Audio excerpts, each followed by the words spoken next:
जंगल में आदमखोर, हाथी ने जान बचाई। कभी सोचा है, अगर आप एक घने जंगल के बीच एक ऐसे गांव में हों जहां से हर रात चीखें सुनाई देती हैं, जहां रात को कोई रोशनी नहीं होती, सिर्फ अंधेरा और मौत का डर होता है, तो क्या आप बच पाएंगे?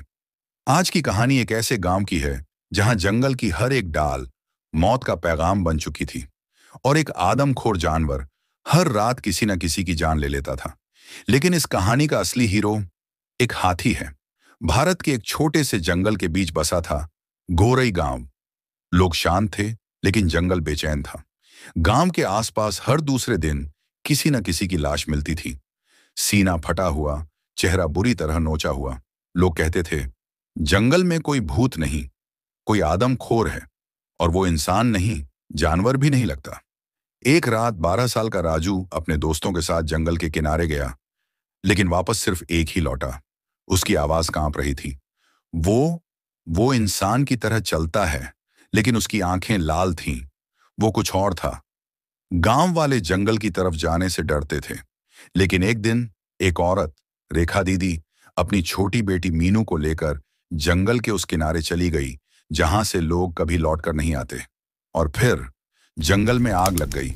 आग इतनी तेजी से फैल रही थी कि लोग जान बचाकर भाग रहे थे। रेखा दीदी कहाँ हैं? मीनू जंगल में रह गई। दिलों में डर था, आंखों में आंसू, हर पल एक नई मौत का एहसास। तभी एक गूंजती हुई आवाज आई, धा ननन। जंगल के बीच से निकला एक विशाल हाथी, बहुत बड़ा, लेकिन आंखों में शांति। लोग कहते थे, ये हाथी बादल है, जो कभी जंगल का राजा था।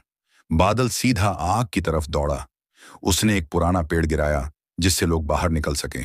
रेखा दीदी और मीनू को उसने अपनी पूंछ से ऊपर उठाया, लेकिन तभी वह आदमखोर सामने आ गया। लाल आंखें, मुंह से टपकता खून और दांतों में फंसा हुआ एक अधखाया हाथ। अब क्या बादल बच पाएगा? आदमखोर ने हाथी पर हमला किया। जंगल फिर से चीख उठा, लेकिन बादल ने अपने दांतों से उसे उठाकर जमीन पर पटक दिया। एक भयानक चीख, और फिर सन्नाटा। लोग दौड़कर आए। जंगल में सिर्फ एक लाश पड़ी थी, वही आदमखोर, लेकिन उसकी शक्ल इंसान की थी। गांव के बुजुर्ग कहते थे, एक शिकारी जो जंगल में हाथी को मारने आया था, उस पर जंगल का श्राप लग गया। अब वो आदमखोर बन चुका था। उसकी मौत के बाद जंगल शांत हो गया। बादल, हाथी फिर से गांव का रखवाला बन गया। बच्चे उसकी पूंछ पकड़कर खेलते थे, और रेखा दीदी रोती हुई कहती, जंगल ने मुझसे सब कुछ छीन लिया होता अगर बादल ना होता। आज भी जब कोई जंगल के उस किनारे से गुजरता है, तो बादल के चलते हुए पैरों की आवाज सुनाई देती है। वो अब जंगल का पहरेदार बन गया है। लेकिन कुछ लोग कहते हैं, वो आदमखोर आज भी किसी रात किसी और रूप में लौट आता है।